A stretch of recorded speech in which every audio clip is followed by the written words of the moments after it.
Nah ini yang kayaknya dari pengamatan saya persyaratan itu jauh dari terpenuhi. Jadi persyaratan kompetensi untuk mengelola LPD itu tidak sembarang orang boleh disentuh oleh pemeriksa sampai mendalam gitu kan.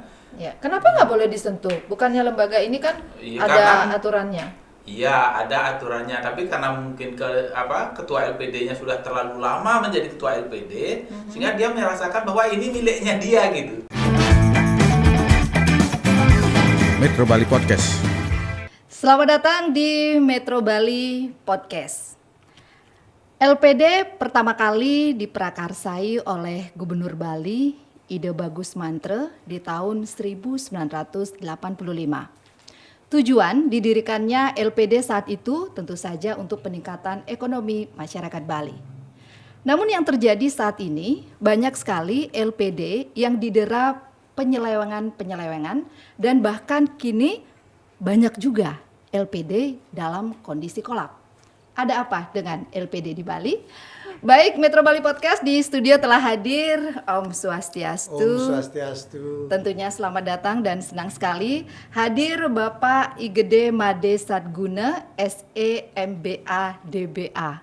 Beliau adalah mantan pejabat BI, kemudian juga pengamat ekonomi dan perbankan, serta yang sangat menarik, beliau juga adalah konseptor sistem perekonomian adat Bali. Benar begitu Bapak? Ya. Lengkap banget. Di tengah kesibukan beliau dan beliau sepertinya cukup lama di ibu kota negara. Benar begitu Pak Sadguna? 28 tahun. 28 tahun dan akhirnya senang kembali pulang. Pulang. Apa ada rencana lagi untuk balik ke Jakarta? Tidak harus ngayah di Bali sampai ayat. Baik, terima kasih. Iya, Pak Sadguna.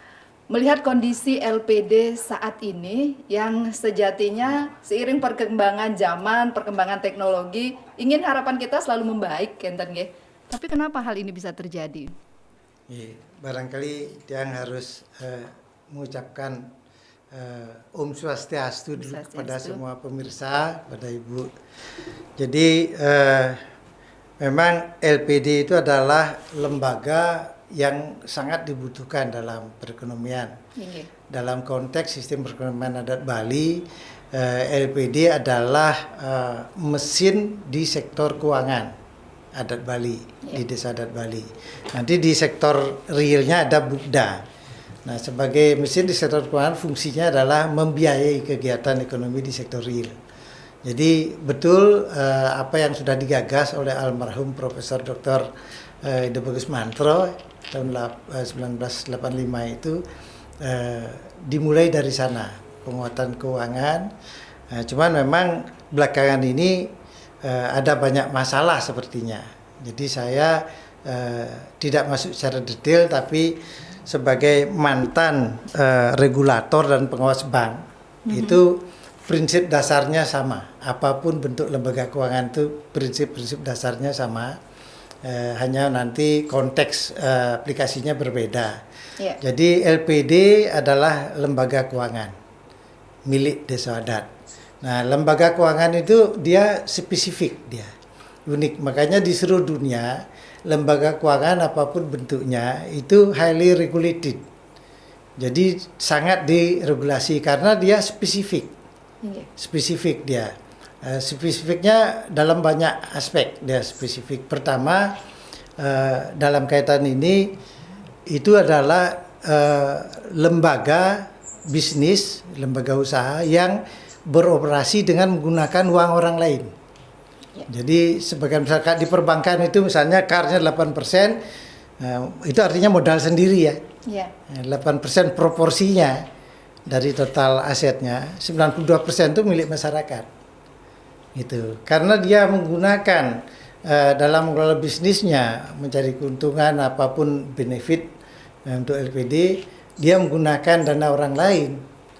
Artinya harus ada jaminan uang masyarakat itu tidak hilang. Oleh karena itu lembaga keuangan dimanapun di seluruh dunia itu ada regulatornya. Karena harus diawasi. Gitu. Kalau nggak diawasi dengan ketat, diatur dan diawasi, ya segala resiko bisa muncul. Jadi pertama itu yang istimewa, lembaga keuangan itu beroperasi menggunakan dana orang lain, dana masyarakat. Dengan jumlah yang besar 82%. Bisa sangat, iya, dengan proporsi sangat besar ya. Iya. Makanya disebut HLI, Highly Leveraged Institution. Iya. Jadi artinya institusi atau lembaga yang menggunakan dana pinjaman, ya, punya penabung, punya Iya. deposan ya. Iya. Itu yang pertama. Yang kedua, ini adalah lembaga bisnis yang sangat berisiko. Karena sifat bisnisnya sedemikian rupa, dia penuh risiko, berbeda dengan lembaga bisnis pabrik sepatu atau restoran misalnya. Dia pakai modalnya sendiri, kalau nggak laku ya dimakan sendiri ininya. Kalau ini salah urus, hilang uang orang. Iya, Gitu. Karena risikonya tinggi. Ada kalau Basel BAS itu di Switzerland itu membuat klasifikasi risiko itu menjadi 8 risiko untuk lembaga keuangan ya. Itu diatur standar seluruh dunia, ada risiko kredit, risiko pasar, risiko operasional, risiko likuiditas, risiko reputasi, risiko hukum. Gitu banyak ya. sekali Ada 8 jenis risikonya, risiko. ya. Itu dari banyak risiko itu dikelompokkan menjadi 8. Dan itu harus sangat ketat. Oleh karena itu kalau di perbankan, untuk menjadi pemilik saja harus dengan izin OJK sekarang. Dulu BI, dulu saya Kak, ini. Jadi tidak semua orang boleh membuka bank, mendirikan bank. Itu berlaku sejak recordnya. kapan itu Pak Sadino? Sejak ada perbankan. Iya, pergeseran dari BI ke OJK ini kan? Oh, 2013 kan tidak salah ya. 2013. Ya, pokoknya setelah krisis kemudian ada proses untuk memisahkan penguasa bank dari BI menjadi lembaga sendiri, OJK itu. Nah, sehingga dibentuklah lembaga baru kemudian. Nah, tadi apa? Harus karena banyak risiko ya. Iya. Jadi untuk menjadi pemilik harus dengan izin, harus memenuhi kualifikasi tertentu. Berarti pemiliknya secara personal harus memang punya kemampuan, Harus tidak hanya punya modal uang saja. Tidak cukup hanya uang aja. Iya. Track recordnya dilihat, pernah kriminal nggak, ini pernah ngemplang nggak. Bahkan juga sumber dananya barangkali. Sumber dananya juga. Jadi diatur semua, Iya. sangat ketat aturannya. Begitu juga selanjutnya pengurusnya. Pengurus kalau di perbankan itu ada dewan komisaris sama direksi. Iya. Itu di fit and proper. Ya, di Oleh fit and OJK. proper oleh OJK. Iya. Harus dengan kualifikasi ketat, track recordnya dilihat dia. Pernah jadi debitur bank macet nggak? Pernah nggak bisa jadi pengurus dia? Iya.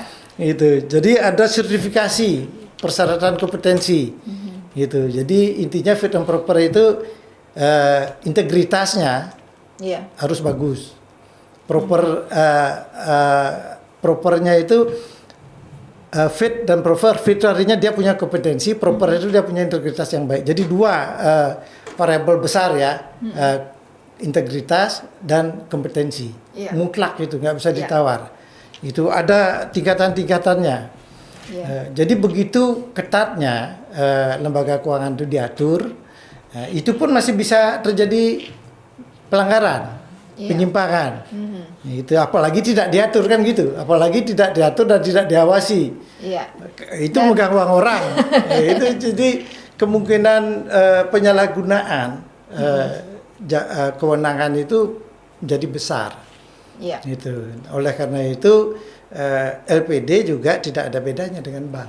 Nah, kemudian jika melihat dari ketatnya bagi yang mendirikan bank, Ya. kemudian juga bagaimana fit and proper test itu berjalan, harus ada integritas yang ketat, kompetensi yang ketat. Lalu bagaimana dengan LPD sendiri? Karena sepengetahuan saya, sepengetahuan kita bahwa ada konsep mengatakan LPD ini kan punya kita nih, desa adat yang punya. Ayo kita bangun, ayo kita buat, dan akhirnya dalam tanda kutip, ayo kita manfaatin. Jangan sampai seperti itu. Nah, bagaimana dengan kondisi itu, Pak? Berarti ada banyak hal yang sebenarnya apakah ini kekeliruan, kesalahan, atau keteledoran, Pak? Jadi kalau dalam dunia keuangan ya, dunia perbankan ada Iya. yang disebut best practices. Ngapain Best itu, Pak? practices. Jadi praktek-praktek terbaik dan terkini. Jadi standar ya, standar kualitas ini termasuk di bidang pengaturan dan pengawasan. Enggak. Nah, jadi kalau itu dipakai, artinya ada standar requirement best practices. Nah, kalau itu dipakai acuan dengan apa yang berlaku di LPD, gapnya besar sekali. Bagaimana itu Pak gapnya yang terjadi? Ya, lembaga yang ada LPD tidak mempunyai kewenangan maupun kompetensi seperti OJK. Iya. Bisa Ya, dikatakan tidak ada pengawasan? Tidak dikasih kewenangan ngatur dan ngawasi. Iya, iya. Atau Ya ada kan? Hanya pertanyaan mengatakan pembinaan. iya. Artinya kan pembinaan praktis yang tidak ngawasin. ada penjaminan begitu juga. Penjaminan ada sih yang lihat di Perda 317 dan Pergub 44 ya. Iya. Tapi kan itu tidak dilaksanakan. Artinya nggak dibentuk lembaga penjamin seperti LPS itu. Iya. Kenapa Gitu. hal itu tidak dilakukan? Nah, saya kurang tahu ya. Di regulasinya ada, tapi tidak dilaksanakan, tidak dibentuk ya. Iya. Kalau di perbankan itu kan ada LPS, lembaga penjamin simpanan. Iya. Artinya kalau ada penabung atau deposan, dia banknya bermasalah sampai dengan jumlah berapa 3 miliar atau bunga sekian dikembalikan Oleh LPS. oleh LPS yang bayar. Iya. Ya, kalau di atas itu nggak dijamin. Artinya ada jaminan penabung kecil itu tidak hilang uangnya. Iya. Gitu. Ya, makanya dia dibatasi pemberian kreditnya bunga tabungan juga dibatasi kan. Iya. Di atas itu berarti spekulasi. Ya penabung harus tanggung risiko karena dia mau bunga yang lebih besar. Iya. High risk high return kan. Dia boleh saja tapi risikonya kalau ada masalah tanggung sendiri kan gitu. Iya, karena tidak sesuai dengan aturan. Tidak sesuai dengan aturan. Nah ini sepertinya ada di regulasinya yang itu penjaminan termasuk jam kredit segala, tapi prakteknya dia nggak tahu apa dilakukan itu penjaminan kredit, penjaminan kredit dan penjaminan simpanan. Iya. Dalam harapan di tahun 1985, beliau Bapak Gubernur kita saat itu Bapak Profesor Ido Bagus Mantra kan ingin masyarakat sejahtera, mandiri secara ekonomi, di desa adat tersendiri. Dari yang Bapak Satguna pantau sampai saat ini mengamati kondisi siklus ekonomi saat ini, masih relevankah LPD itu untuk tetap dibangun?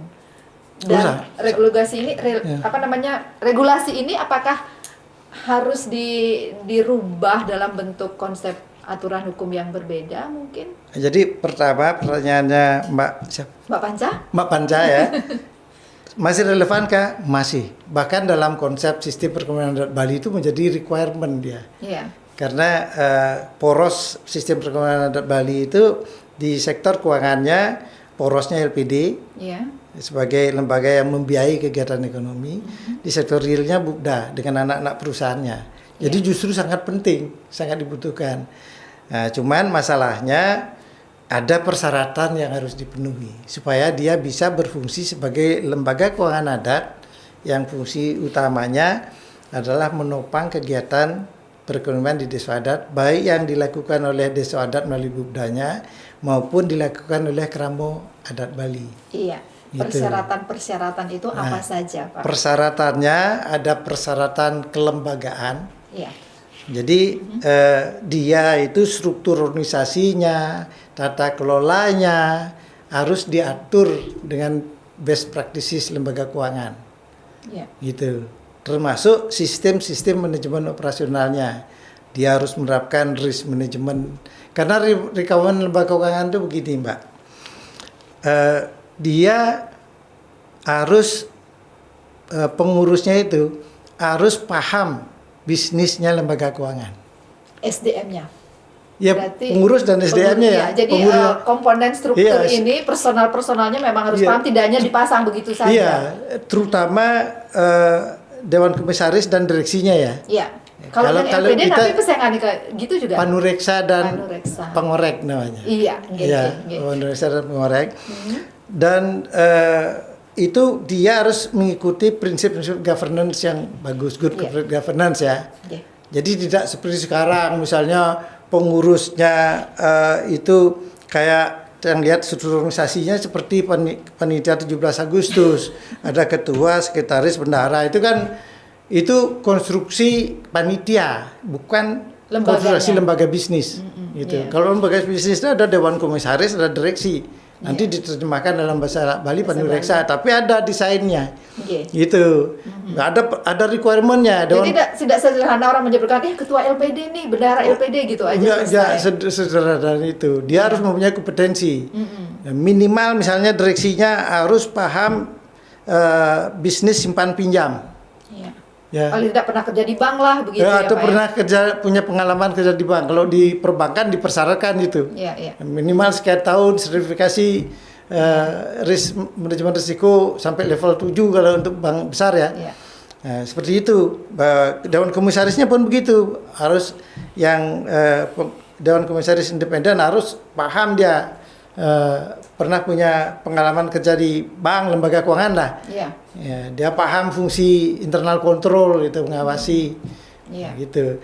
Nah, persyaratan kelembagaan dan persyaratan operasional itu OJK mendesain, mengatur semua.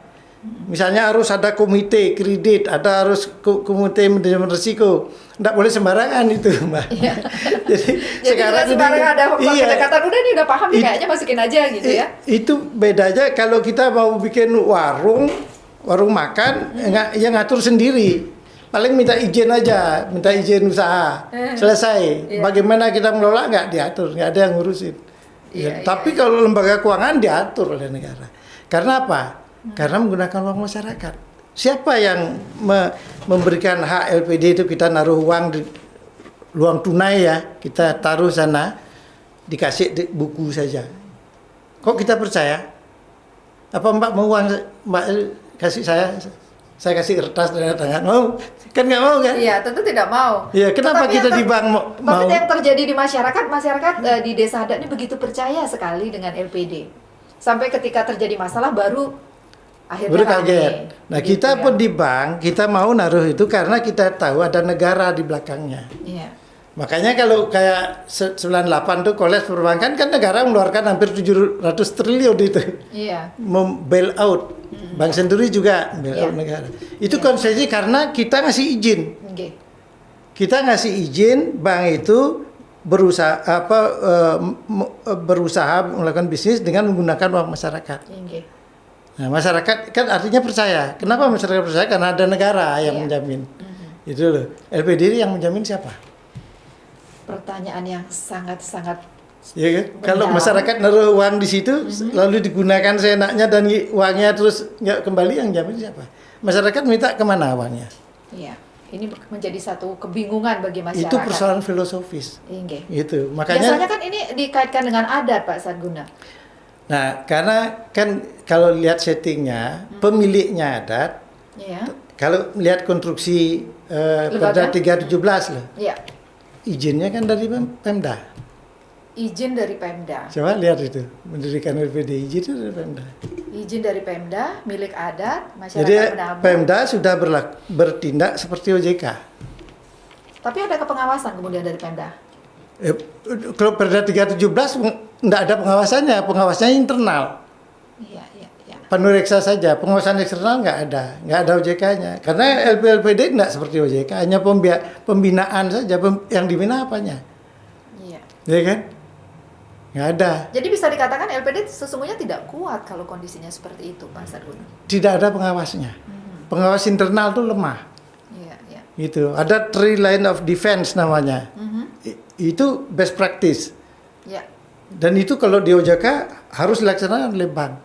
Jadi di internal bank itu harus ada unit SKY namanya, gitu, internal control, Iya. yang tugasnya mengaudit, internal audit itu namanya SKY.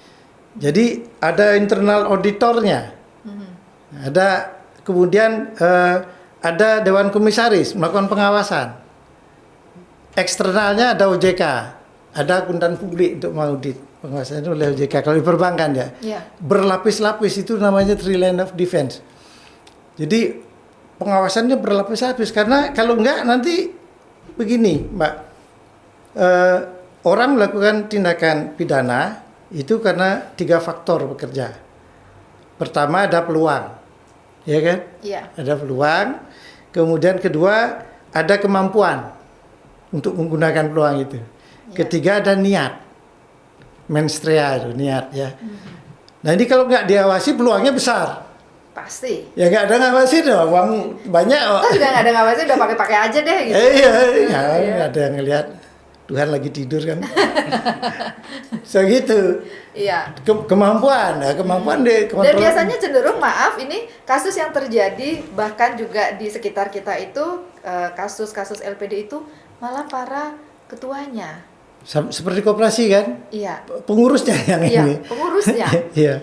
Ya, itu dia punya kemampuan, dia paling tahu informasinya. Iya, dan ada peluang kemudian. Ada peluang. Nah, tinggal niat kan. Kalau dia berpikir Tuhan lagi tidur, bertaruh lagi istirahat, nah ini kesempatan. Jadi ada resiko fraud itu namanya.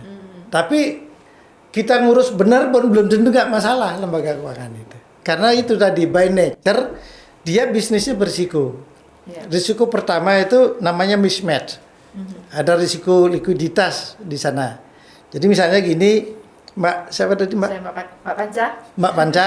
Mbak Panca, saya nih lembaga keuangan ya. Iya. Naruh deposito ke saya, itu tabungan lah. Iya. Nah, tapi kan setiap hari bisa narik gitu. Ya kan? Iya. Kalau nabung kan setiap hari boleh narik. Boleh narik. Nah, saya simpankan ke Pak Nyoman setiawan. Nah, Pak Nyoman ini kredit untuk beli sapi. Berapa kembalinya kapan? Kan kalau sapinya udah jadi dijual ya, godelnya udah jadi sapi dijual baru bisa kembalikan. Iya. Itu uang yang dari Mak Panca itu saya pinjamkan jadi kredit. Iya. Kembalinya lama.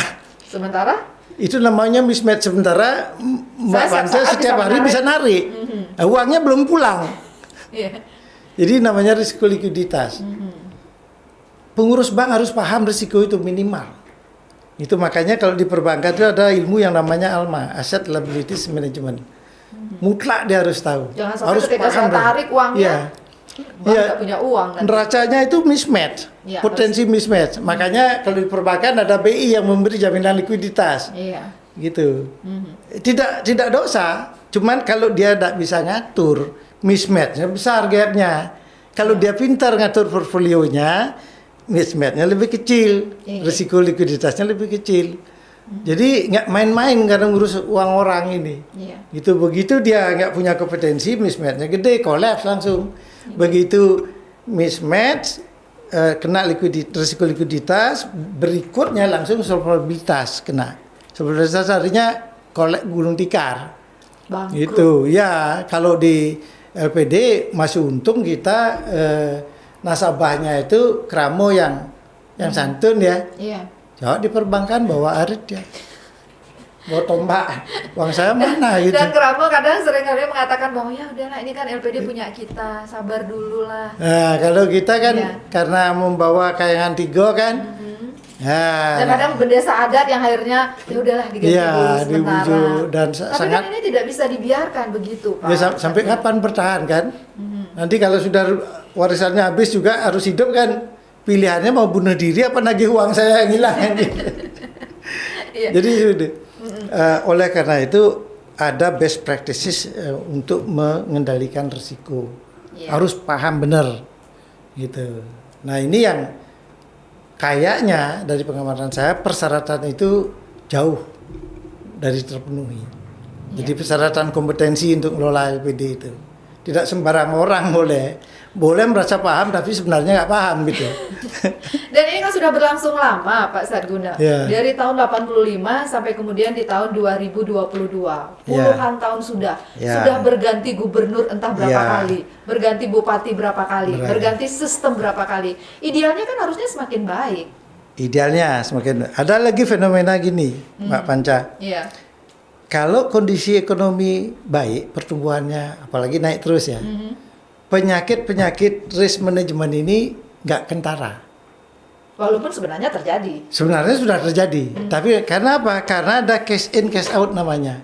Tiap hari ada yang nabung, ya kan? Iya. Nah, ini kayak gali lubang tutup lubang. Ya, walaupun ada macet tapi ada yang nabung. Gitu loh. Sehingga dia liquid tetap gitu. Padahal sebenarnya kalau nggak ada yang nabung, NPL-nya naik sudah kolaps dia. Gitu. Cash in-nya itu nggak ada. Yang ada cash out. Karena Mbak Panca tiap hari narik kan saya harus ada uangnya. Dari mana uangnya? Dari debitur yang Minjam kredit itu Iya, kan minjem dia kredit, installment pelunasan kredit bulanan kan, iya. nyicil kreditnya. Tapi kalau dia macet nggak bisa nyicil, nggak ada Sementara cashnya dia narik dia. terus. Sebenarnya Mak Panca narik terus.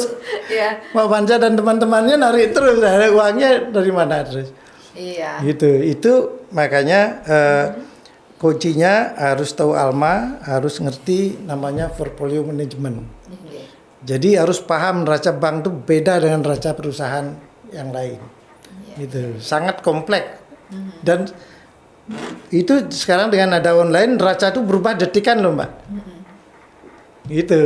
Penegak hukum nggak paham ini kok berubah-ubah angkanya gitu. Ya, kan kasus Bank Senturi saya geli aja ngeliat itu. Iya. Wah, angkanya berubah. Nipu BI ini. Neraca bank itu berubah setiap saat. Itu kenapa penyebabnya? Ya karena Mak Panca bisa dari rumah gini transfer kan.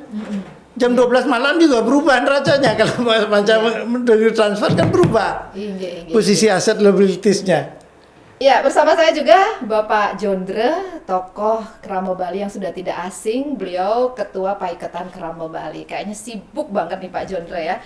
Dan juga Sekretaris LPD Ketewel. Nah, ini kalau masalah LPD pasti beliau ini sangat tahu banget ini. Adakah kasus di balik itu?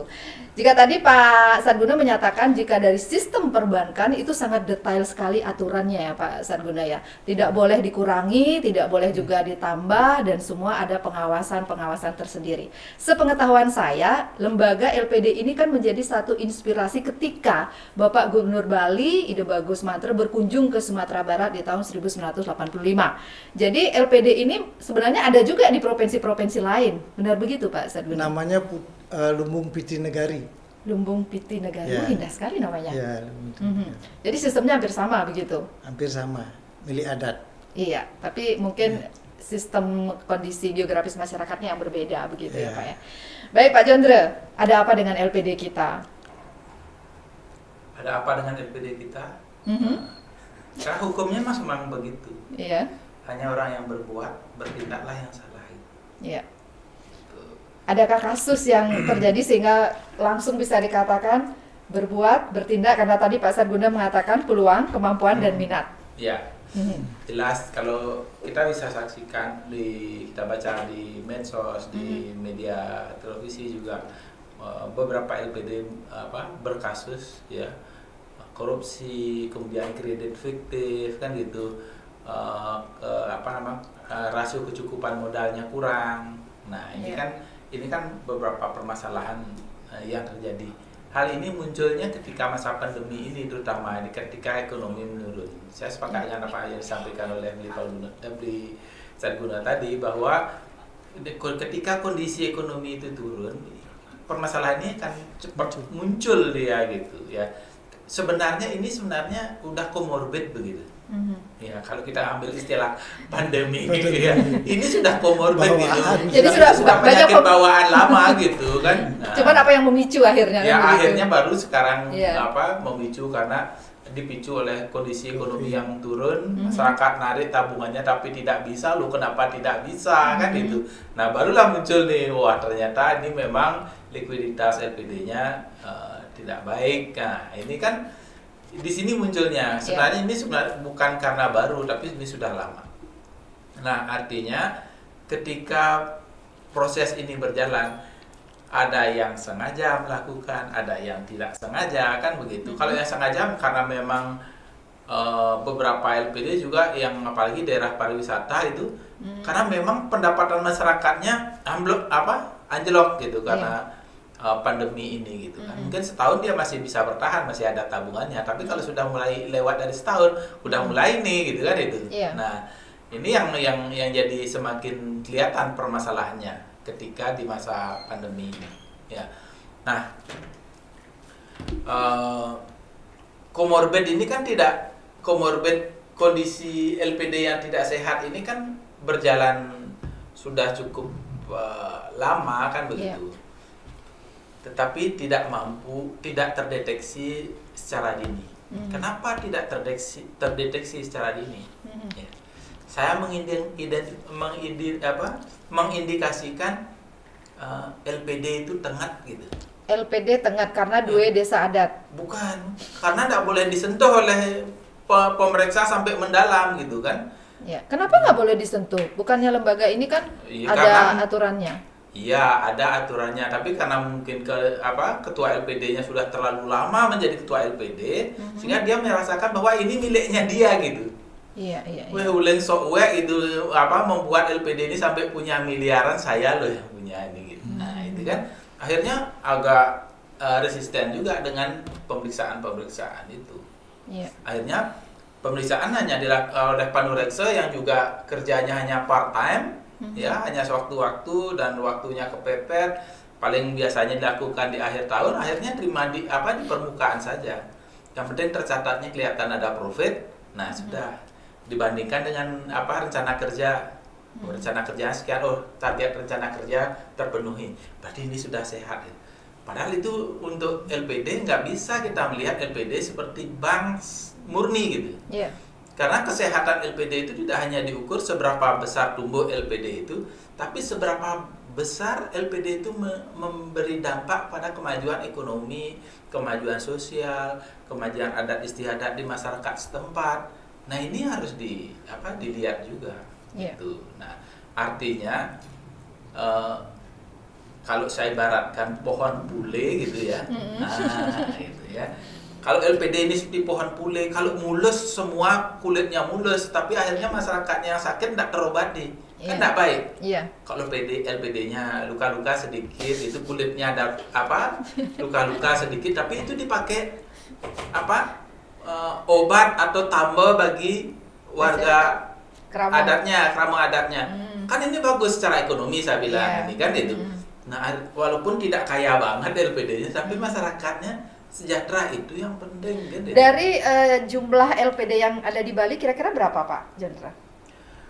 Apanya? Jumlah LPD yang ada di Bali sesuai dengan Jumlah jumlah LPD desa yang di Pakraman. Bali itu 1.300-an lebih. 1.300-an. Ya. Dari kasus yang ada 1443 berapa, Pak? enggak salah. 1.400-an ya? 1443. Ya.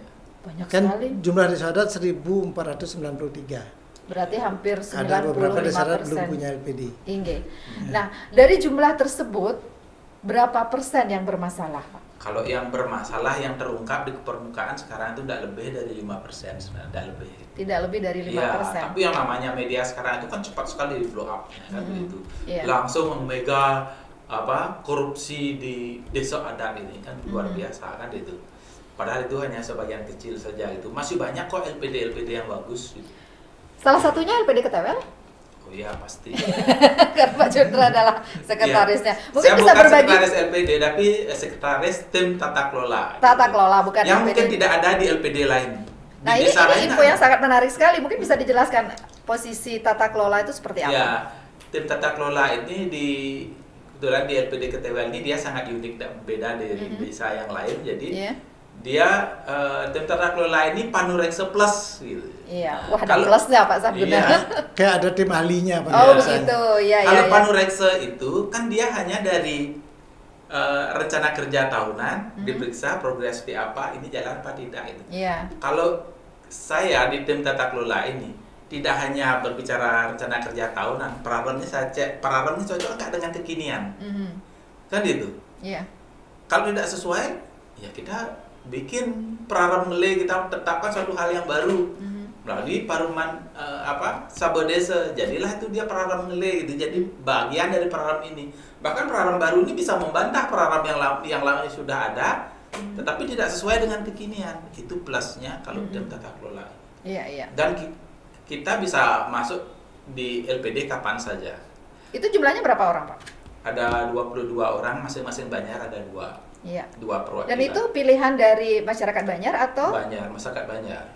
melewati sebuah proses? Ya, PS barangkali? pasti rapat di sangkepan di Banjar, ditunjuklah 2 gitu. Jadi ada 22 gitu.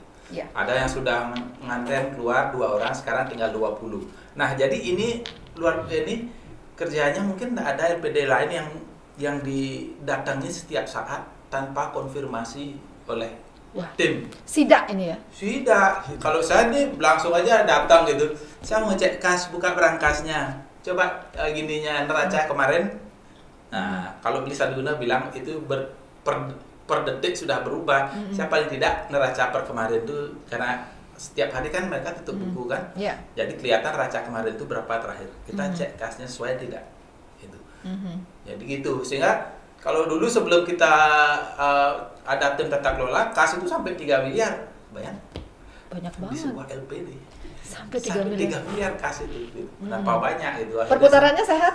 Nah akhirnya kita evaluasi orang saya betul walaupun tidak auditor ahli gitu tapi tangannya usil gitu otak-atik statistik gitu kan ya ini naik turun yang narik berapa yang setor berapa akhirnya ketemulah saya ini dengan omset sekitar 70 sampai 80 miliar ini kasnya kira-kira 600 juta dah cukup tapi kalau dihitung dengan rasio itu kan 20% itu 600 juta itu sangat kecil, tapi saya nggak mau uang itu disimpan di brankas, tidak menghasilkan bunga, ya, kemudian risiko tinggi, kan itu.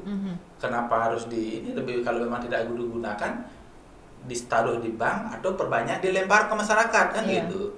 Nah itulah akhirnya kita di tim tata kelola ini mengintervensi manajemen LPD gitu. Karena di tim tata kelola kita itu ada latar belakangnya orang perbankan, orang koperasi juga ada, kemudian orang teknik seperti saya, orang IT. Jadi kita campur di situ. Berkolaborasi semuanya. Betul kita berkolaborasi gitu. Kalau cuman Pak Nureksa yang anggotanya cuma 3 orang gitu untuk memeriksa LPD yang begitu kompleks, saya kira nggak cukup waktunya. Sehingga setiap bulan saya bisa cek gitu. Tuh ini kok ada pertumbuhan yang signifikan, misalnya kreditnya naik. Kok besar sekali kreditnya? Ini ada apa? Gitu. Siapa aja diberi kredit? Jangan-jangan nggak benar begini. Jangan-jangan pengurus LPD yang pinjam uang nanti. Nah itu kita cek kasnya, kita konfirmasi benar ini kita langsung cek sama penesanya. Ini rekomendasinya benar? Oh benar ya udah. Berarti jadi itu yang kita lakukan. Jadi ada sebuah kekuatan di sana akhirnya. Jadi tidak cukup hanya model-model pemeriksaan secara accounting yang benar, tetapi ada proses pemeriksaan yang perlu dibuat lebih jeng gitu di LPD itu sehingga betul-betul ketua pengucut LPD itu diawasi, disupervisi gitu. Jangan dijadikan mereka pesakitan, tetapi justru kita harus bantu mereka. Kalau ada kesalahan kita kasih tahu mana yang harus diperbaiki. Kemudian kalau misalnya kebijakannya kurang tepat, kita suruh perbaiki kebijakannya. Kalau ada program-program yang perlu, kita rumuskan programnya. Tetapi semua dari tim tata kelola ini tidak bisa langsung ke LPD. Jadi semua hasil rumusan tim tata kelola ini kita kembalikan kepada sahabat desa. Sahabat desa yang memutuskan. Sahabat desa yang memutuskan hasil kerja tim tata kelola ini untuk menjadi keputusan desa, selanjutnya dilaksanakan oleh LPD.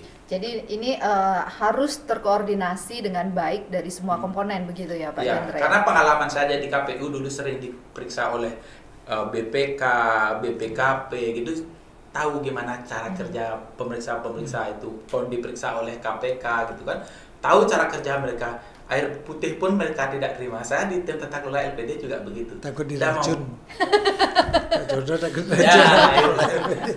Bukan takut diracun. Itu negatif tadi. Tidak mau memberatkan LPD. Kita tujuannya kan untuk meringankan LPD, membantu LPD. Tapi saya dengar kemarin LPD-nya Pak Jondra keuntungannya besar, kemudian dipakai untuk upacara dengan biaya besar juga. Benar begitu? Itulah social responsibility-nya kan gitu. Baik, indah sekali. Dan jikalau semua LPD dalam kondisi yang ideal, dalam kondisi yang sehat, betapa sejahtera secara ekonomi masyarakat Bali. Tidak terjadi hal-hal yang sangat membuat kita kaget, di mana ada kepala LPD yang tiba-tiba ditangkap, kemudian mereka tidak mengganti uang itu, bahkan sampai pengurus desa adat pun terseret dalam kondisi proses hukum. Dan ini karena tentu Benese kemudian perbekal atau kepala desa juga memberi rekomendasi siapa-siapa peminjam itu. Ada rekomendasinya. Kalau termasuk dari klien Banjar juga. Jadi semua ini berperan dalam hal itu. Salahkah jika dikatakan bahwa ketika terjadi masalah dengan LPD ini yang menanggung seluruh masyarakat dan akhirnya masyarakat ikhlas menerima? Ya begitu? Sebenarnya itu tidak fair gitu kan. Ini kalau tiba-tiba masyarakat dibebankan gitu. Karena masyarakat itu kan sudah memberikan kepercayaan. Iya. Ketika kepercayaan itu tidak digunakan oleh aparat desa ataupun pengurus LPD dengan baik, wajar dong mendapat punishment, kan reward and punishment kan tidak 100% ngayah orang-orang di LPD itu. Iya, mereka digaji. Karena digaji gitu, ngayah yang mau bayar gitu kan gitu. Nah, jadi reward and punishment itu harus beriringan. Ketika dia salah sudah diberitahu juga bersikeras, ya sudah harus punishment kan itu. Punishment itu kan banyak macam bentuknya. Iya. Hanya dari peringatan Sampai pada hukuman. Sampai pada sanksi adat, ya kan itu. Sebenarnya kasus-kasus LPD ini tidak perlu sampai ke aparat, karena desa mempunyai sistem sendiri untuk menyelesaikan semua permasalahan yang terjadi di desa itu. Iya. Karena mungkin kerama desa itu nggak ada yang berani tidak dikubur di setranya dia kan itu. Ini kan jaminannya luar biasa. Iya.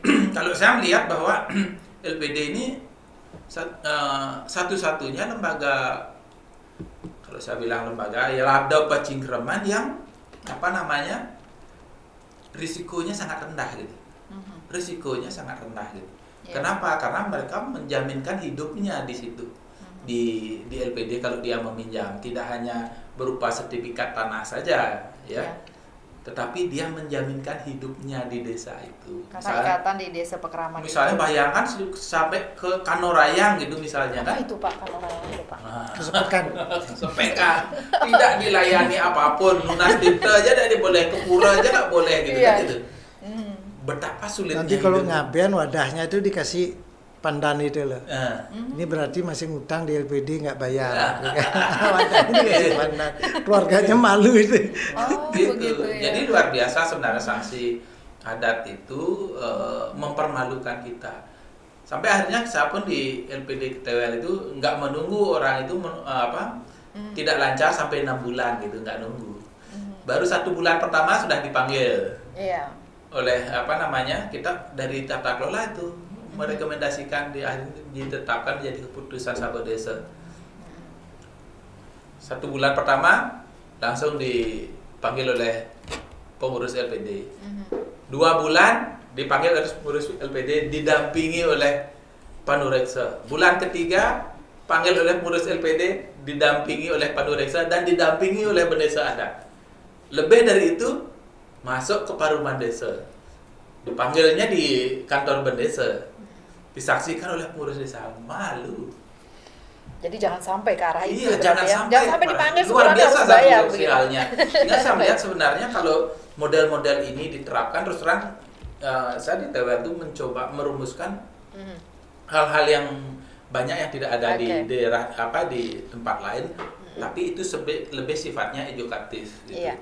Jadi ini menjadi satu inspirasi bagi LPD lainnya. Nah, dalam sektor perbankan sendiri, Pak Sadguna sebagai konsep sistem perekonomian adat Bali, masih relevankah ini untuk dilanjutkan sampai generasi-generasi berikutnya, Pak Sadguna? Karena saya lihat generasi muda khususnya mereka ingin sesuatu yang praktis. Mereka lebih memilih untuk di bank umum atau bank milik pemerintah daripada udah deh nggak usah di LPD. Ya kalau LPD-nya seperti LPD-nya Pak Jondra, mungkin sudah ada sistem yang modern.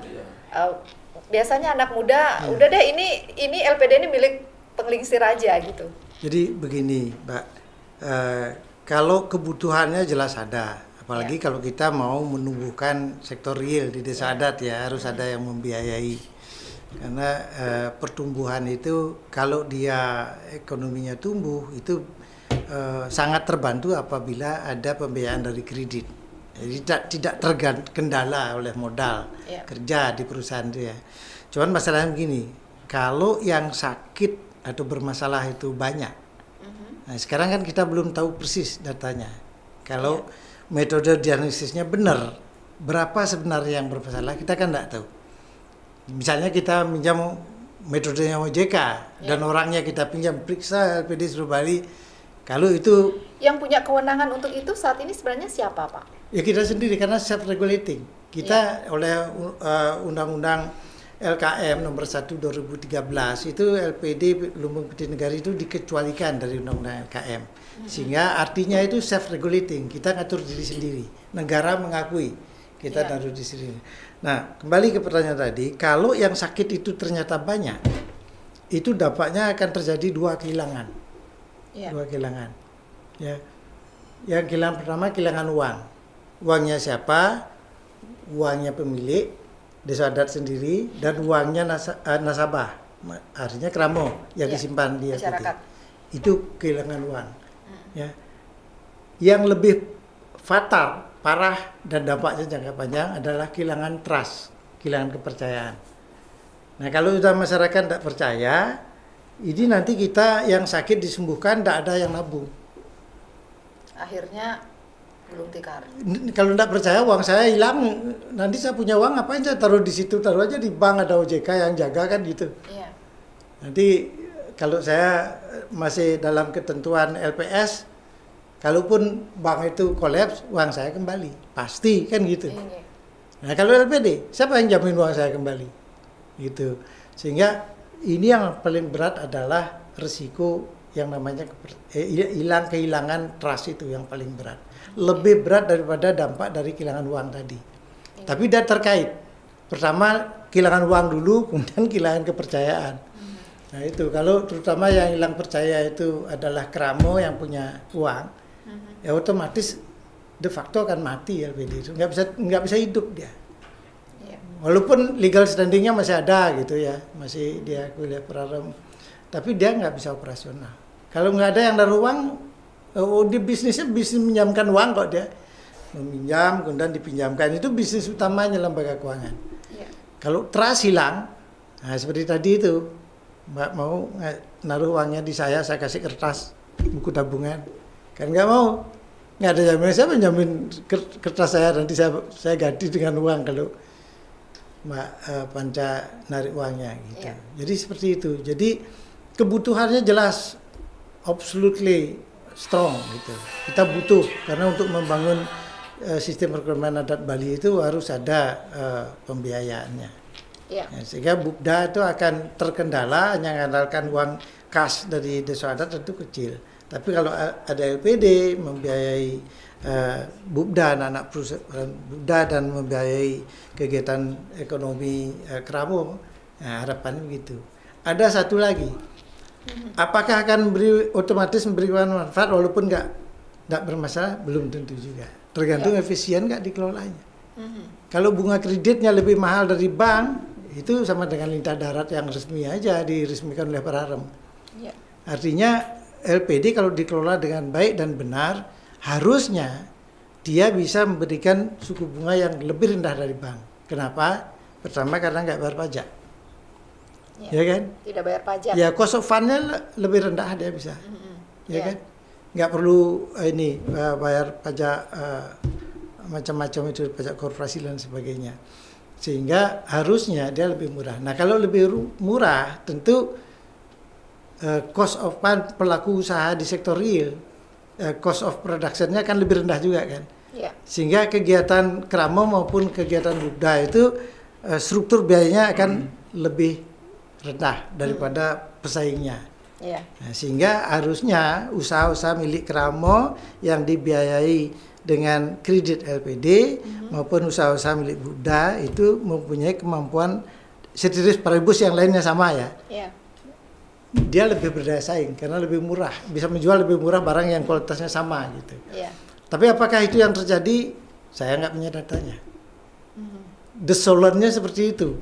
Dasarnya seperti apa harus ada penelitian. Berapa sih bunga yang dikasih oleh LPD? Lebih murah nggak dari bank? Ya. Gitu. Kalau dia lebih mahal ya percuma kita punya LPD. Ngapain bikin LPD? Minjam aja di bank. Okay. Kan gitu. Jadi harus ada dari sisi cost ya. Kemudian dari segi return-nya, nah kita LPD kan bukan profit satu-satunya. Lebih tinggi benefit kan. Profit nomor 2. Benefit itu banyak yang non finansial. Jadi manfaat bisa menopang pembiayaan pajayanya misalnya, ngapain masal, modalin biayanya dari situ. Itu sehingga mengurangi beban Kramo secara individual karena yang biaya besar dalam rangka melestarikan adat budaya dan tradisi kita ditanggung oleh sistem. Itu loh Mbak. Jadi di tingkat individual kita bisa ngambil yang super alit dari 9 struktur pilihan yadnya ya, biaya yadnya itu. Di tingkat individual umat tidak terbebani. Nah, untuk memelihara adat budaya tradisi itu bisa di sistem yang ngaben masal misalnya, odalan yang besar itu. Jadi seperti itu. Nah, cuman memang harus ada penelitian. Rasanya saya belum pernah baca ada penelitian mengenai berapa sih ininya. Pertama, bunga kredit rata-rata seluruh LPD di Bali. Apa dibandingkan dengan bank lebih kecil apa enggak? Terus kedua, apakah di dalam menangani kredit macet LPD ngambil agunan nggak? Itu mengisi agunan nggak? Berapa kembali agunannya? Berapa persen? Ada recovery rate namanya, berapa yang diambil oleh LPD, berapa yang dikembalikan kepada debitur. Jadi misalnya saya minjam dari LPD 25 juta macet. Ya. Saya punya tanah, saya agunkan 100 juta. Gitu. Nah, saya harusnya kan kalau tanah saya diambil, dieksekusi, saya harus masih punya uang 75 juta setelah dipotong kredit saya kan. Nah, ini harus ada penelitian. Persisnya berapa yang kembali? Nah, kalau prakteknya bunga berbunga, denda berbunga, nah itu bisa habis 100 juta itu ketika dieksekusi. Itu kalau itu terjadi, maka ini predatorik namanya. Sudah LPD menjadi predator terhadap Kramo. Itu proses pemiskinan Kramo. Makanya ada saya dengar, tapi ini kan baru ini ya perlu diteliti kebenarannya ya. Yang statementnya begini. LPD-nya gemuk, rakyatnya makin miskin. Kramonya makin miskin. Jangan-jangan itu yang terjadi. Gitu loh. Kreditnya macet, dieksekusi agunannya lebih besar dan habis untuk melunasi. Karena bisa saja kalau di perbankan bisa terjadi, pernah di Bali terjadi, saya panggil itu banknya, minjamnya hanya 13 juta beli sepeda motor itu anaknya. Tapi karena tidak segera dieksekusi, dibiarkan sampai 4 tahun, terjadilah proses itu. Bunga berbunga, denda berbunga, pokok berbunga, terus denda berbunga. Akhirnya tanah senilai 200 juta dieksekusi setelah 4 tahun, hanya kembali 20 juta ke pemiliknya. Itu predatorik sudah. Itu kejahatan, kalau di barat itu kriminal itu. Gitu. Makanya harusnya ada ketentuan maksimal 180 hari. Ya, setelah dinyatakan macet dikasih berapa setelah macet harus dieksekusi supaya tidak ngambil seluruh agunan. Gitu. Nah, apa yang terjadi saya nggak tahu karena harus ada penelitian itu. Gitu. Kalau di perbankan tahu karena ada OJK, dia meliti, ngecek dia. Nah, jika demikian tentu harus ada OJK-nya nih untuk LPD. Gimana nih Pak Jondre? Saya sebutnya ada cendekiawan yang khusus yang harus mengawasi nih. Jika tidak diawasi, jangan-jangan nanti terjadi seperti itu. Kemudian seperti yang dikatakan Pak Sarguna. Kemudian data juga, kalau tadi Pak Jondre mengatakan dari 1.445 LPD paling cuma 5%. Ya begitu, dari mana itu bisa diketahui sejumlah 5%? Adakah sudah penelitian yang dilakukan oleh lembaga khusus? Ya, kalau kita melihat belum sih ininya data yang terungkap ke media di media itu. Kalau kita kan bisa melihatnya di media ya. Biasanya ramai di media itu kasus LPD ketika ada LPD yang kolap. Kalau yang sampai naik di media itu mungkin udah habis, hitungan jari nggak habis, nggak ada gitu kan. Tapi yang naik di media itu pasti uangnya banyak gitu. Kalau yang uangnya sedikit-sedikit yang kolap itu ya tidak usah dimediakan begitu. Padahal kondisi LPD itu sudah kategori nggak sehat begitu Pak Sarguna ya. Betul. Jadi makanya seperti apa yang disampaikan oleh Bli Sarguna, memang aneh ketika LPD itu sampai bunganya melebihi bunga bank. Gitu. Awal saya belum di KTWL itu belum di saat tata kelola memang bunga banknya melebihi bunga bank. Berapa persen? 2,25, 2,5, 3%? Ya, hampir 2% lah 2% per bulannya. per bulan. Gitu, ya. Menurun begitu ya? Ya, Tapi bunga depositonya berapa? Jangan-jangan 3%? Bunga depositonya juga lebih tinggi. Gitu. Ya. Nah, akhirnya kita itu yang saya maksud intervensi dalam kebijakan. Itu kan kebijakannya Ya. tuh. Nah, itu kita juga sampaikan argumen-argumen gitu kan. Kalau boleh kasarnya saya bilang LPD ini berburu di kebun binatang. Ya. Dan binatangnya itu dalam kerangkeng lagi. Udah dalam kerangkeng bertegul lagi. Ya, itu luar biasa. Kalau sampai misalnya kos operasionalnya tinggi, terus bunga banknya, bunga kreditnya tinggi, aneh. Karena dia udah berburu di kebun binatang, binatangnya dalam kerangkeng, misi metegul, terus kemudian nggak ada kewajiban bayar pajak. Iya. Ya, kalau kita dikasih bunga sama saja misalnya untuk deposito atau tabungan di LPD sama di bank, kita mestinya masyarakat milih LPD. Kenapa? Karena dia tidak potong PPh. Kalau di bank dapat bunga, potong PPh. Nah ini kan kok sebenarnya competitiveness LPD itu di sini. Makanya ketika ada salah satu LPD diwajibkan membuat NPWP, saya geram sekali. Ini LPD bukan mencari keuntungan. Beda sekali dengan bank. LPD semakin kaya, bank itu semakin kaya gitu. Mestinya logikanya LPD itu tidak ada semakin kaya, masyarakatnya semakin kaya. Karena keramanya yang memiliki LPD itu gitu. LPD itu hanya mencatat, mengadministrasikan doang. Itu semua uang, walaupun dikeluarkan dari kas desa juga itu uang dari kerama.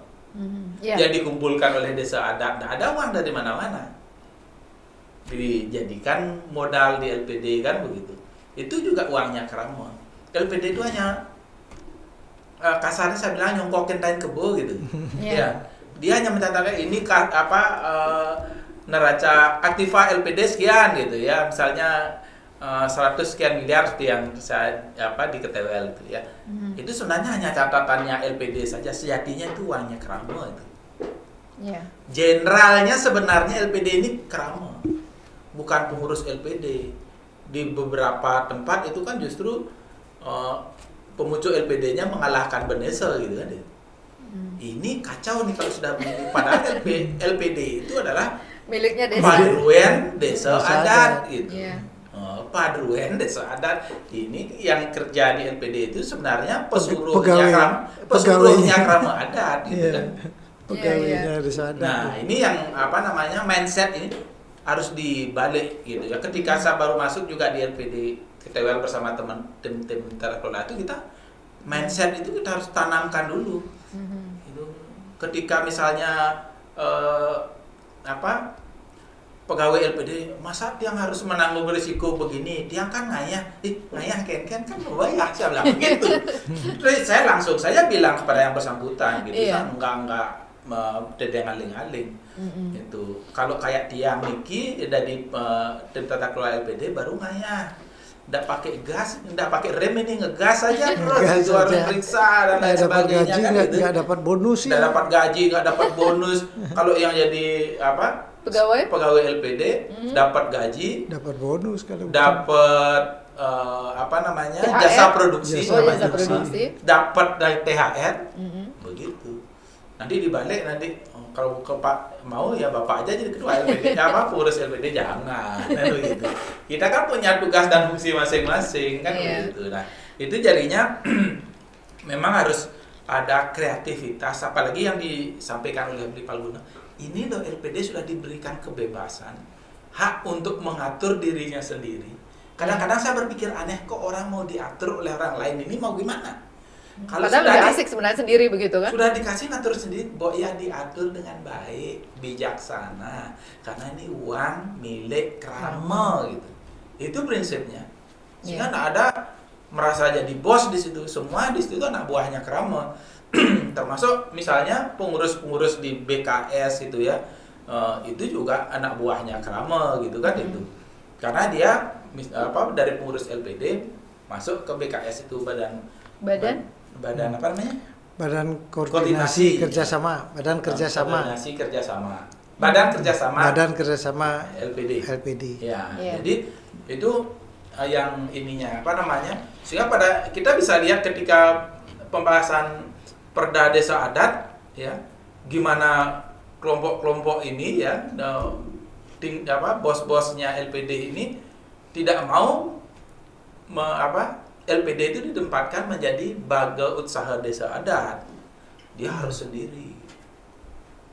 Ini kan ego ya, padahal ini sebenarnya milik Kramo, itu tidak ada alasannya. Akhirnya juga mungkin entah kepentingan politik dan lain sebagainya, akhirnya ya karak-kerek juga pasal itu gitu. Akhirnya LPD berdiri sendiri. Baga usaha paduan desa adat ada lagi kan itu. Nah, ini yang mestinya tidak terjadi gitu. Nah, inilah sebagai wadah organisasi di BKS itu mestinya harus terus komunikasikan bagaimana sukses story di tempat lain diimplementasikan di LPD yang lain gitu ya, sehingga maju bersama gitu kan gitu. Nah, ini yang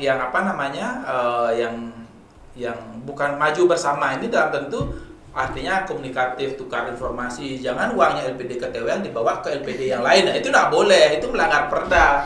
Kan itu. Ini ya uang LPD ke TWL ya untuk di ke TWL saja. Jangan dibawa kemana-mana lagi. Demikian juga desa-desa yang lain. Kan itu. Keberadaan desa adat kemudian hadirnya LPD ini kan sangat berbeda dengan provinsi-provinsi yang lain. Bali ini kan istimewa, Pak Nggih. Satu sisi sebagai lembaga dinas, desa dinas, kemudian ada desa adat. Kemudian juga saat ini kan ada, saya kurang paham juga dengan keberadaan MUA dalam hal ini, dan MDA, kemudian sampai ke tingkat kabupaten, gedungnya luar biasa. Adakah korelasinya dengan LPD ini sebenarnya? Mungkin Pak Saguna ada. Mungkin bisa dijelaskan apakah ini salah satu apakah di MDA. Apakah dengan keberadaan MDA dengan fasilitas yang disiapkan oleh Bapak Gubernur kita, kemudian sampai ke tingkat kabupaten, apa ada hal-hal yang memang dijadikan satu atau bagaimana ke depannya? Jadi begini Mbak Panca, Perda 4 tahun 2019 tentang desa adat di Bali itu menciptakan yang disebut dual sistem tata pemerintahan. Dual sistem tata pemerintahan itu artinya yang semula di Bali itu hanya ada tata pemerintahan konvensional ya, yang seperti kita kenal, ada presiden sampai ke bawah sampai klien dinas ya, camat terus ke bawah dinas. Nah, kemudian diciptakan satu lagi sistem pemerintahan adat. Jadi tata pemerintahan adat. Nah, karena dia tata pemerintahan adat, maka ada trias politika di sana. Apalagi basisnya kita Trita Karana, ada Peremahan, Pawongan, dan Parahyangan, kan itu basis filosofinya kan Trita Karana. Nah, sehingga ya desa adat yang semula kegiatannya hanya lebih banyak ke ritual ya, ngurusin orang mati, orang nikah, odalan. Nah, sekarang dia mengurus tata pemerintahan adat dia. Jadi ngurus kegiatan yang berkaitan dengan pelemahan, berkaitan dengan pawongan, berkaitan dengan parahyangan. Nah, yang pawongan ini kan ada ekonomi di situ, sosial, politik, budaya dan sebagainya. Jadi dia membentuk semacam kementerian di dalamnya itu jadinya, gitu. Nah, kemudian ada kegiatan ekonomi, maka ada sistem perekonomian adat. Nah, di 3 level. Jadi sistem di bidang ekonomi ya, tata pemerintahan ini ada 3 level. Satu di masing-masing desa adat, kemudian disebut micro governance ya, kemudian di industri untuk ekonominya disebut meso governance, kemudian ada sistem untuk seluruh Bali itu macro governance. Nah, kalau dulu sebelum ada Perda 4, ini desa adat itu kayak lidi sambrak, tidak terikat, terintegrasi dalam satu sistem.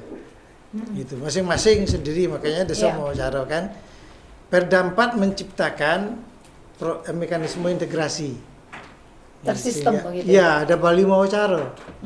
Jadi kayak MDA itu dibentuk sebagai lembaga federal.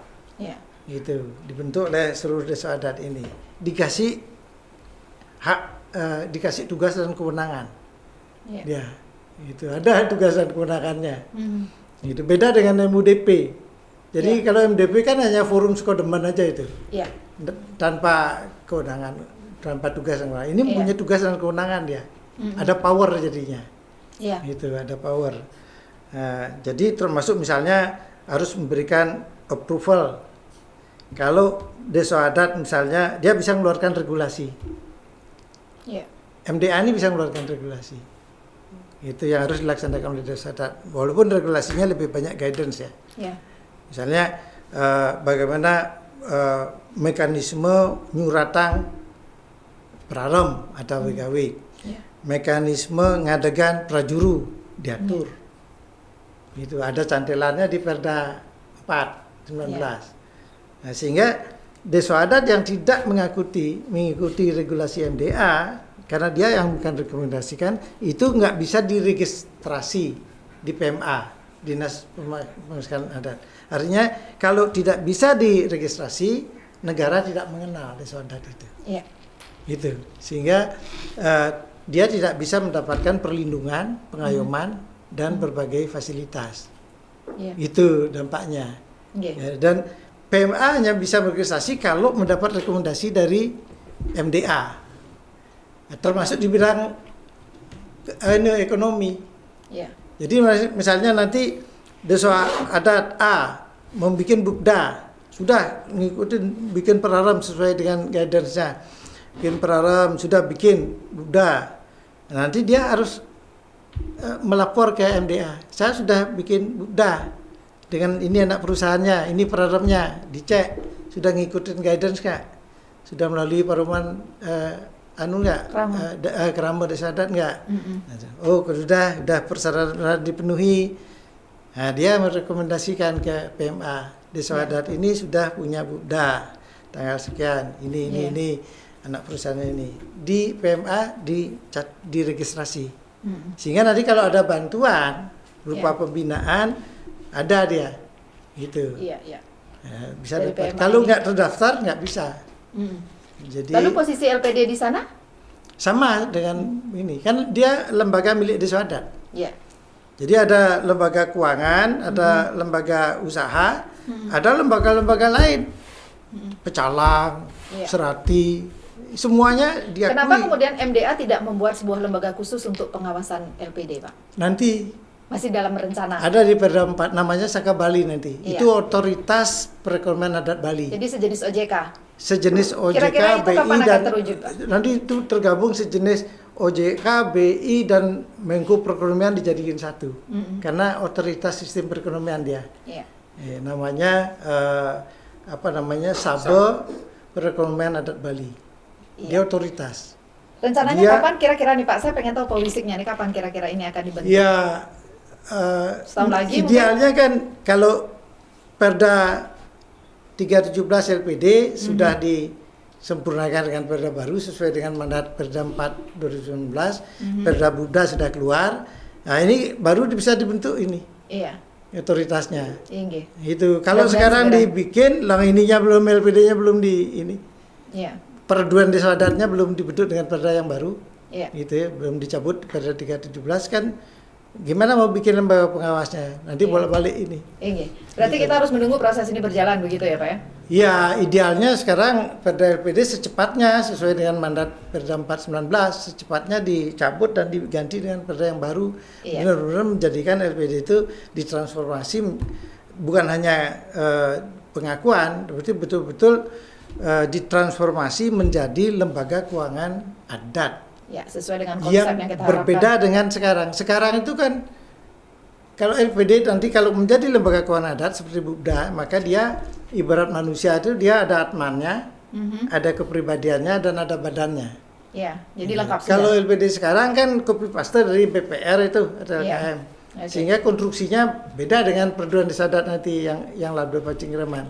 Iya. Jadi kalau laba pengiriman itu atmannya diambil dari filosofi ajaran agama Hindu. Itu jadi atmannya.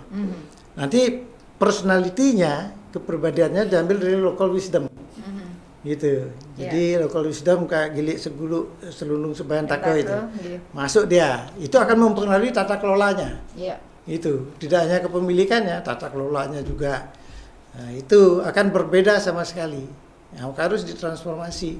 Dan ini menjadi tugas dari pemerintah dalam hal ini? Iya, Dan Pemprov. Sama DPRD. Iya, jadi Berdua. kepada lembaga eksekutif dan legislatif ini adalah PR yang seharusnya segera diselesaikan. Sebaiknya begitu? secepatnya. Iya. Kira-kira idealnya setahun 2 tahun mungkin Pak Jendra dan Pak Satguna Iya. ingin aturan ini selesai secepatnya. Kalau bisa bilangan bulanan, jangan Kalau tahunan. sebenarnya bulanan. kalau dilihat dari Perda 3 itu dan yang ditindaklanjuti dengan Pergub 44 2017, sebenarnya sudah ada LPLPD. Ya, LPLPD ini mempunyai tugas, ya ini ya, saya di pasal 58 saya bacakan. Pembinaan teknis, pemeriksaan atau audit. Iya. Nah, ini pelatihan, pengelolaan dana perlindungan LPD, pengelolaan dana penjaminan simpanan LPD, kemudian pengelolaan dana penyangga likuiditas LPD, Iya. dan penanganan masalah LPD. Nah, kalau kita bisa lihat, dan dalam operasionalnya ini LPLPD ini sangat tergantung oleh BKS. Iya. Ketika uangnya itu masuk dari LPD masuk ke BKS dulu, baru disetor ke LPLPD. Dalam menangani program-program LPLPD juga tergantung juga dengan BKS karena dia harus dibantu oleh BKS. BKS ini kan apa? Badan? Badan Kerjasama. Iya. Ya, LPD. Nah, LPLPD ini kalau ini sebenarnya yang diberdayakan, ya. Sebenarnya apa yang diinginkan oleh Beli Satguna berjalan. Iya. Tapi ini sayang Tidak? Tidak dilaksanakan. Seperti tidak tadi itu. tidak Iya. berjalan. Misalnya pemeriksaan atau audit, Tidak berjalan. kalau berjalan pasti tidak ada yang bermasalah ini. Iya. Kan gitu. Semoga Kalaupun saja- berjalan tetapi ya tidak optimal. Kan Iya. gitu. Kalau saya bilang tidak berjalan nanti di komplain gitu kan. Iya. Berjalan tetapi tidak Berjalan optimal. sepertinya tidak optimal Tidak sehingga optimal. permasalahan ini muncul kan begitu. Iya. LPS juga Misalnya ada. LPS-nya juga lembaga penjaminan simpanan Ada. LPD itu. Ini seperti apa mekanisme? Ya. Iya. Sudah ada apa belum? Sudah ada apa belum? Terus kemudian dari keuntungan 5% yang diserahkan oleh LPD ke BKS LPD itu apa yang dapat oleh LPD? Iya. Pembinaan dalam bentuk seperti apa? Audit bentuknya seperti apa? Timbal baliknya harusnya ada begitu kan? Iya. Juga penjaminan kredit. Ya, Sudah jalan belum? Nah, ini Iya. penjaminan kredit sebenarnya ada di sini tugas LPLPD. Kredit macam diganti nggak oleh jam kerja kan Nah, gitu. kan gitu. Oke, baik. Terima kasih. Sebentar Mak Panca, ada satu lagi. Iya, ini menarik Jadi sekali. ada yang kurang di pasal tadi yang disampaikan Pak Jodor. Jadi setiap otoritas harus mempunyai 3 power minimal dia. Iya, apa itu Pak? Pertama power to regulate, Mhm. power untuk ngatur. Iya. Kemudian yang kedua power to supervise, mengawasi aturannya dilaksanakan nggak regulasinya itu. Iya. Yang ketiga power to impose sanction, Mhm. harus ada kewenangan untuk menaikkan sanksi, mecat direksinya LPD misalnya, mengecat pengurusnya kalau dia melanggar. Nah Iya. ini kan tidak ada itu. Mhm. Di Perda itu nggak ada power to impose sanction. Ya kalau aturan tidak ada sanksinya, ya macam kertas lagi yang Ya, rompong. itu sebenarnya apa yang diinginkan oleh Beli Satguna sebenarnya tidak menunggu itu masalah. Sebenarnya kalau desa adat melaksanakan perda ini, jelas justru jabatan prajuru desa adat itu lakukan setiap tahun. Iya. Begitu dia menyampaikan LPJ tahunan, dia memenuhi syarat kita lanjutkan apa tidak? Atau Kalau tidak tidak berhentikan saja. Berhentikan. Iya. Tapi itu belum pernah terjadi saya lihat. Belum pernah saya dengar di Bali. Oke, baik. Ya, tapi ini nampaknya belum terlaksana padahal itu di internal LPD di internal desa sudah mempunyai kewenangan untuk memberi sanksi itu. Iya. Ya, Tapi kenapa itu tidak berjalan? Adakah supervisinya kurang? Ada kemampuan manajerial dari desa adat tidak memahami kondisi itu? Iya. Adakah kepentingan Oh, banyak sekali politik, pertanyaan kan yang gitu? muncul dari diskusi kita Iya, kali karena ini. memang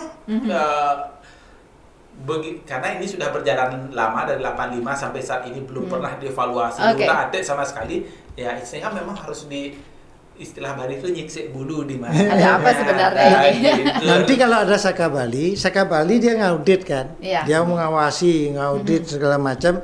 Kalau misalnya ketahuan, oh ini nggak kompeten pengurusnya, dia akan berekomendasi ke desa Iya. adatnya. Semoga segera- Desa adat X, orang yang Anda percaya itu nggak kompeten, banyak masalah nih jadinya. Iya. silakan ganti.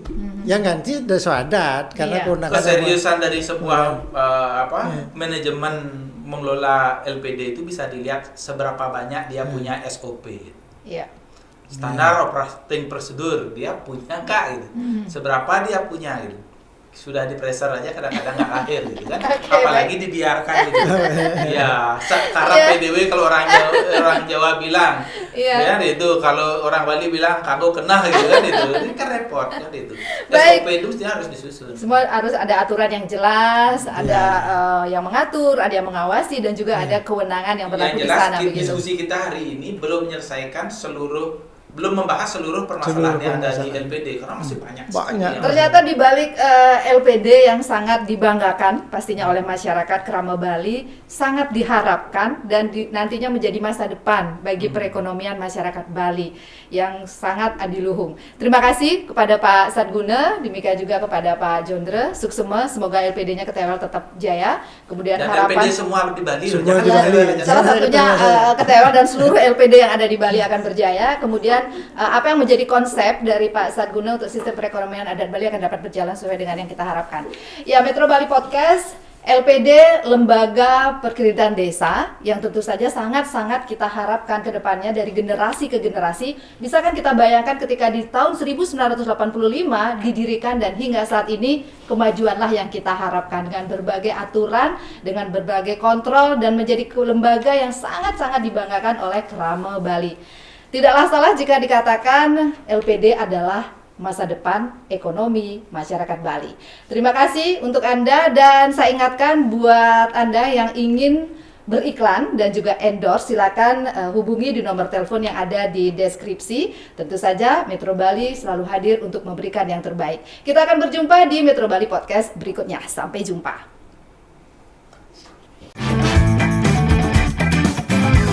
Metro Bali Podcast.